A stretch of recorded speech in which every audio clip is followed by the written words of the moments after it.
Assalamualaikum warahmatullahi wabarakatuh. Alhamdulillah, alhamdulillahil qail.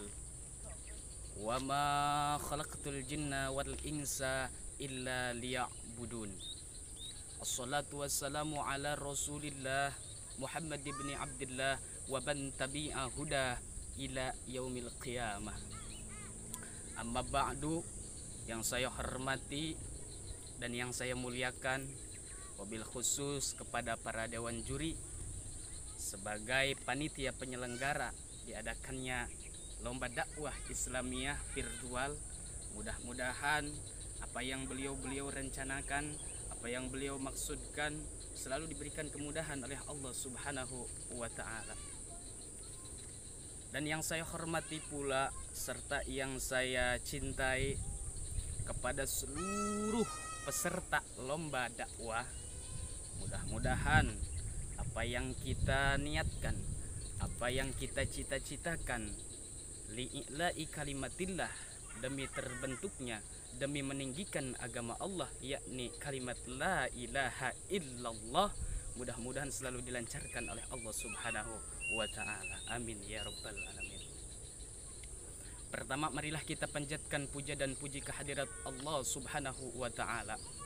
Allah lah yang telah menyingsingkan matahari dari ufuk timur, menyinari persada bumi tercinta, sehingga alhamdulillah dengan sinar ultravioletnya kita sebagai manusia masih bisa mempertahankan eksistensi kita sebagai khalifatullah.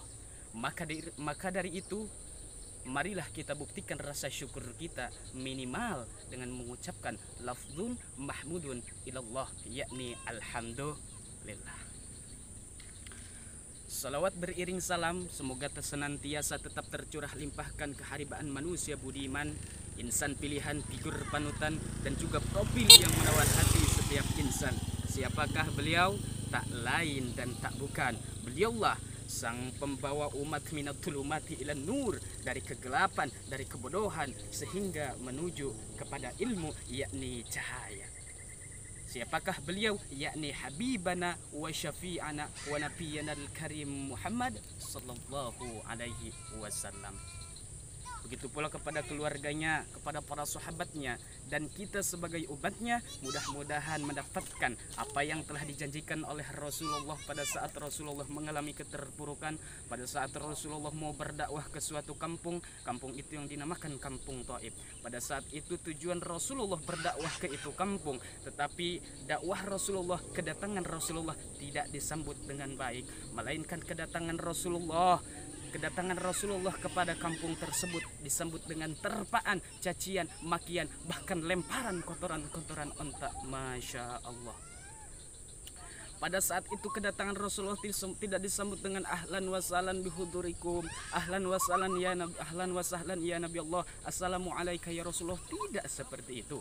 Kedatangan Rasulullah dicambuk, dilempari dengan kerikil, dilempari dengan kotoran-kotoran unta, sehingga pada saat itu Rasulullah mengalami kesakitan. Mata Rasulullah berdarah, pelipis Rasulullah berdarah. Sampai pada saat itu pula Allah Subhanahu wa ta'ala mengutuskan malaikat Jibril kepada Rasulullah. Untuk apa? Supaya malaikat Jibril menyampaikan amanat daripada Allah untuk disampaikan kepada Nabi Muhammad.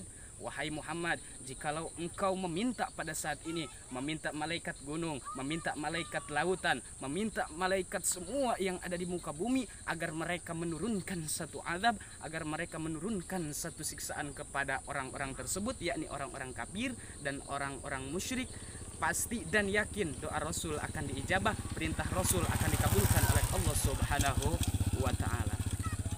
Tetapi hadirin yang budiman, apa jawaban Rasulullah? Lah, tidak. Lebih baik doa ini aku simpan, kata Rasul.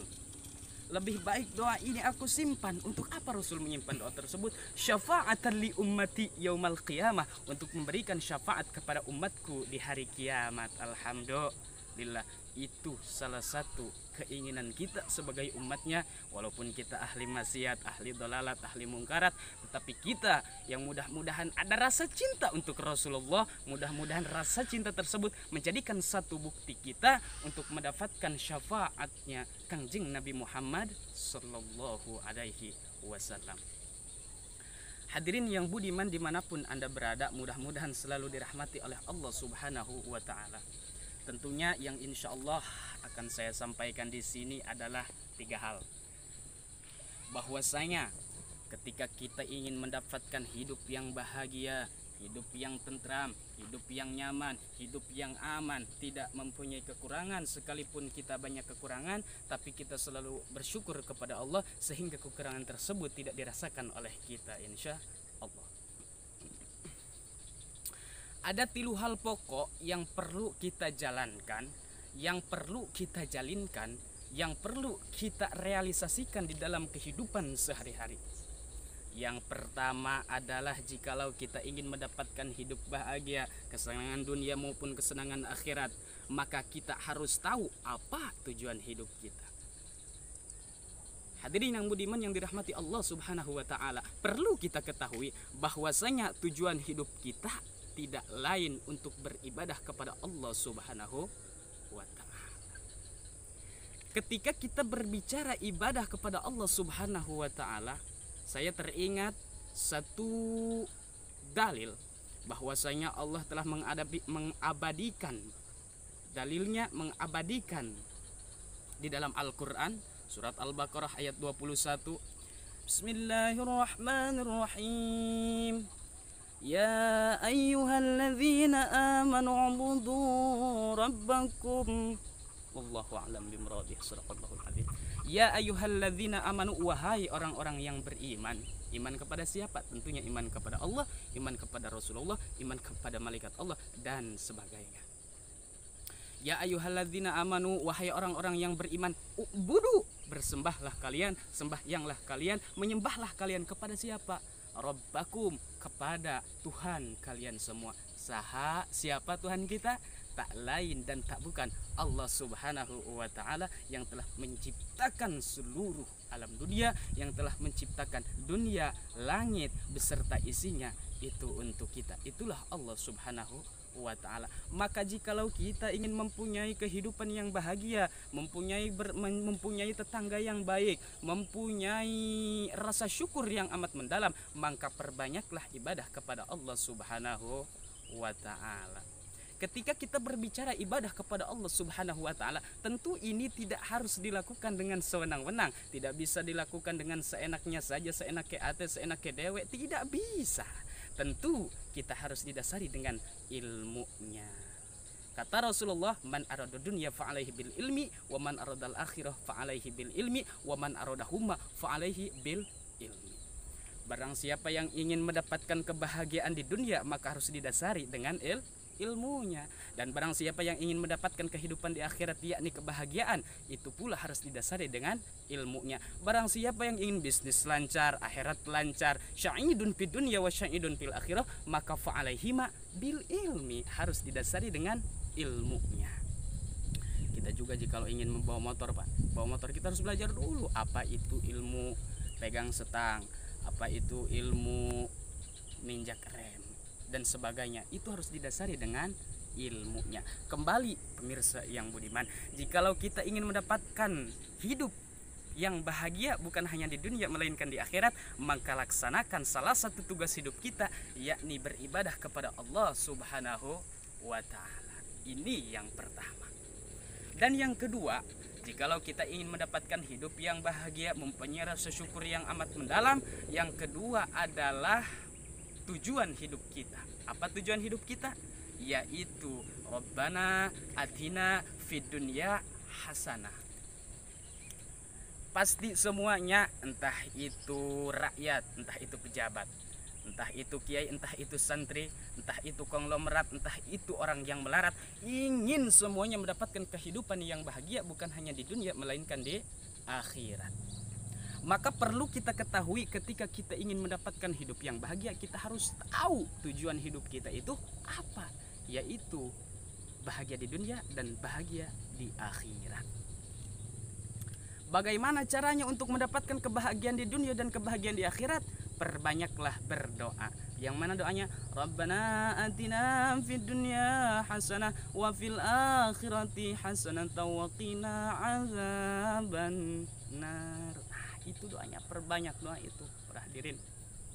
Dan perlu kita ketahui, bukan orang yang kaya yang selalu bahagia, bukan pejabat yang selalu bahagia, bukan pedagang yang selalu bahagia. Dan jikalau kebahagiaan itu ada di suatu tempat, niscaya ada beberapa tempat yang kosong daripada manusia. Karena kenapa? Yakin dan pasti manusia yang berada di tempat tersebut pindah untuk mendapatkan kebahagiaan yang ada di tempat tersebut. Maka dari itu perlu kita ketahui, perlu kita pahami bahwa kebahagiaan bukan terdapat di harta, bukan terdapat di jabatan, bukan terdapat di suatu tempat, tetapi kebahagiaan terdapat dalam hati kita, yaitu perbanyak bersyukur kepada Allah Subhanahu wa ta'ala.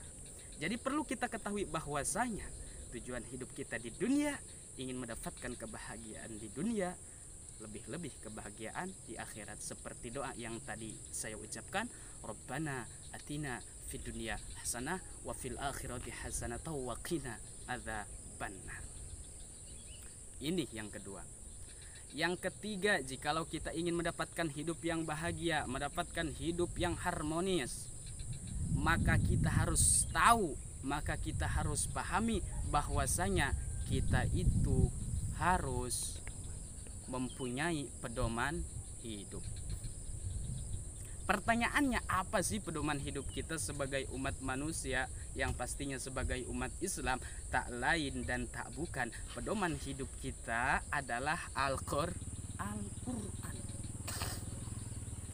Coba kita bayangkan, coba kita pikirkan, seandainya ini di muka bumi Allah tidak menciptakan Al-Quran, kita mau ikut siapa? Kita mau ikut yang mana? Maka dari itu Allah ciptakan Al-Quran melalui malaikat Jibril, disampaikan oleh Rasulullah, wa ma yuntiqu anil hawa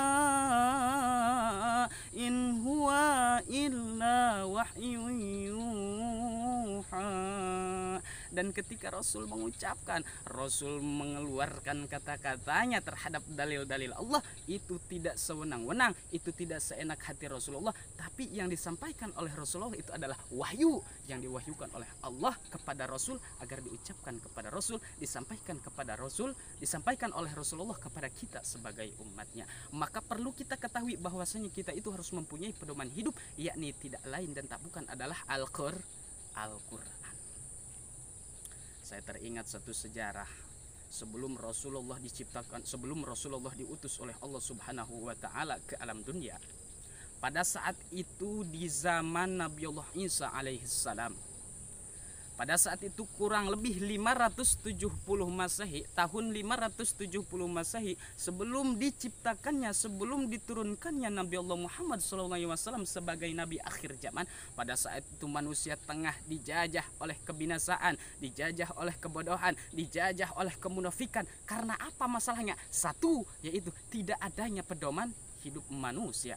Maka betullah kata Rasulullah, taraktu fikum amroen in tamassaktum lan tadilu abadan, kitab Allah wa sunnatar Rasul. Aku tinggalkan untuk umatku, aku tinggalkan untuk kalian semua dua perkara. In tamassaktum lan tadilu abadan, jikalau kalian bisa menjaga, bisa merealisasikan, bisa mengamalkan yang dua perkara itu, lan tadilu abadan, kalian tidak akan pernah sasar, kalian tidak akan pernah terjerumus kepada lembah kebiadaban, tentunya yang tidak diridhoi oleh Allah Subhanahu wa ta'ala. Apa itu? Kitab Allah yang pertama, kitab Allah wa sunnatar Rasul, dan yang kedua yaitu sunnah Rasulullah. Apa? Hadis Rasulullah sallallahu alaihi wasallam. Kata Allah, wala taqrabuz zina, dan janganlah kalian mendekati zina. Itu adalah undang-undang, salah satu undang-undang yang dibentuk oleh Allah Subhanahu wa taala agar kita jalankan, agar kita turuti, agar kita realisasikan. Lalu apa sebagian daripada perintah Allah yang terdapat dalam Al-Qur'an? Ya ayyuhalladzina amanu, wahai orang-orang yang beriman, ittaqu, bertakwalah kalian kepada Allah. Itu salah satu perintah daripada Allah Subhanahu wa taala yang tertera di dalam Al-Qur'an. Maka marilah kita semua jadikan pedoman hidup kita Al-Qur'an. Bukan ini zaman sekarang ini, Masya Allah, sangat ditakutkan para hadirin. Apa yang ditakutkan? Yang menjadi tontonan menjadi tuntunan, yang menjadi tuntunan malah menjadi tontonan. Kita itu salah. Kita itu harus tahu siapa yang perlu ditonton, siapa yang perlu dijadikan tuntunan. Maka kembali lagi kepada diri kita. Jikalau kita ingin mendapatkan kehidupan yang bahagia, maka kita harus berpedoman kepada Al-Qur'anul Karim dan sunnah Rasul, sunnah Kangjeng Nabi Muhammad SAW. Bahkan ada satu hadis Rasulullah pada saat itu berbicara bahwasanya kata Rasulullah, man tamassaka bisunnati dakhalal jannah, barang siapa yang memegang teguh, yang menjalankan sunnahku, dakhalal jannah, jaminannya adalah surga. Apa sunnah Rasulullah? Banyak, Pak. Sunnah Rasulullah banyak, bukan hanya sholat, bukan hanya puasa. Sunnah Rasulullah itu banyak. Contoh kecil, minum saja. Minum kita jangan berdiri, harus duduk. Harus membaca bismillah, sebelumnya harus membaca bismillah, minum tegukan dengan 3 kali tegukan, lalu pada akhirnya kita membacakan hamdalah. Sering gak kita melakukan seperti itu? Nah, maka jika kita bisa merealisasikan, bisa menjalankan, bisa melaksanakan sunnah-sunnah Rasulullah, lan tadilu abadan wa dakhalal jannah, kita tidak akan syasyar untuk selamanya dan kita akan masuk ke dalam surganya Allah Subhanahu wa ta'ala. Ini yang ketiga, bahwasanya pedoman hidup kita tak lain dan tak bukan adalah Al-Qur'an, dan yang harus kita lakukan, yang harus kita laksanakan ialah menjalankan apa yang diperintahkan Al-Qur'an dan mengikuti sunnah-sunnahnya Rasulullah Sallallahu Alaihi Wasallam. Hadirin yang budiman, pecinta dakwah Islamiyah, kesimpulan daripada apa yang kita bicarakan tadi, bahwasanya kita harus tahu 3 hal pokok dalam hidup kita. Yang pertama, tak lain dan tak bukan, kita harus tahu tugas hidup kita apa, untuk beribadah kepada Allah Subhanahu wa ta'ala. Dan yang kedua adalah tujuan hidup kita apa, tak lain dan tak bukan, untuk mendapatkan kebahagiaan di dunia dan kebahagiaan di akhirat. Dan yang ketiga, tugas hal pokok dalam hidup kita adalah harus mempunyai pedoman hidup. Kepada siapa kita berpedoman? Yakni kepada Al-Quran dan sunnahnya Rasulullah Sallallahu Alaihi Wasallam. Mungkin demikian uraian yang dapat saya sampaikan, kurang lebihnya mohon dimaafkan. Khudma sopa wada' makadar, ambil yang baiknya, buang yang buruknya. Musikum wa nafsi bitaqullah, thumma salatu wassalamu alaikum warahmatullahi wabarakatuh.